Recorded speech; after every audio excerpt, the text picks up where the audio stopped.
आप सभी को मेरा प्रेम पूर्वक नमस्कार। जय गणपति बप्पा, जय श्री हरि नारायण। कैसे हैं आप सब? उम्मीद करती हूँ गणपति बप्पा की कृपा से आप सब बहुत ही अच्छे होंगे।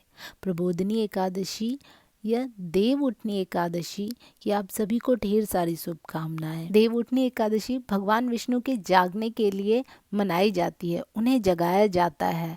एक समय की बात है, भगवान विष्णु संसार के लालन पालन में इतने व्यस्त हो गए थे कि विश्राम ही नहीं करते थे। तब माँ लक्ष्मी ने उनसे अनुनय किया कि हे प्रभु, आप थोड़ा विश्राम कर लिया करें।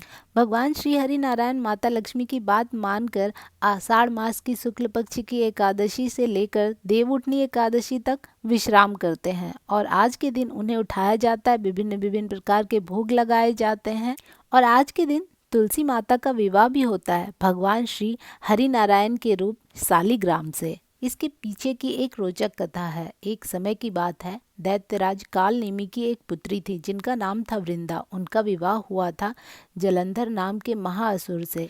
जलंधर स्वयं शिवांश था और वृंदा एक पतिव्रता स्त्री थी, जिसके कारण जलंधर को परास्त करना नामुमकिन हो गया था, क्योंकि माँ वृंदा की पतिव्रता धर्म के कारण जलंधर को शक्ति मिलती थी, जिससे देवासुर संग्राम में उसको हराना बहुत ही मुश्किल हो गया था। सभी देवता निस्तेज हो गए थे जलंधर के सामने। तब माता पार्वती ने भगवान विष्णु से मदद मांगी।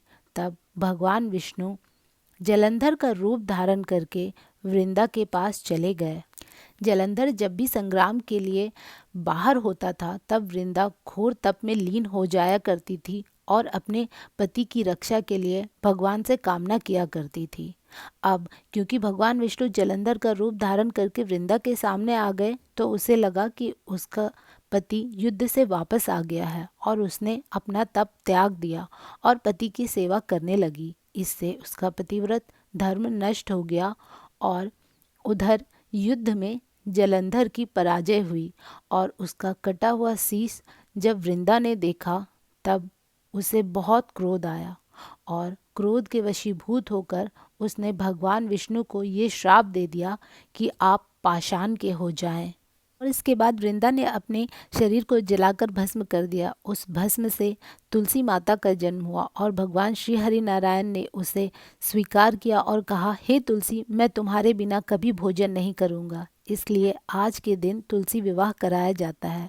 भगवान श्री हरि नारायण के शालिग्राम रूप से माता तुलसी का विवाह होता है और तुलसी पत्ता इसलिए श्री हरि नारायण के प्रसाद का अभिन्न अंग है। जय श्री हरि नारायण।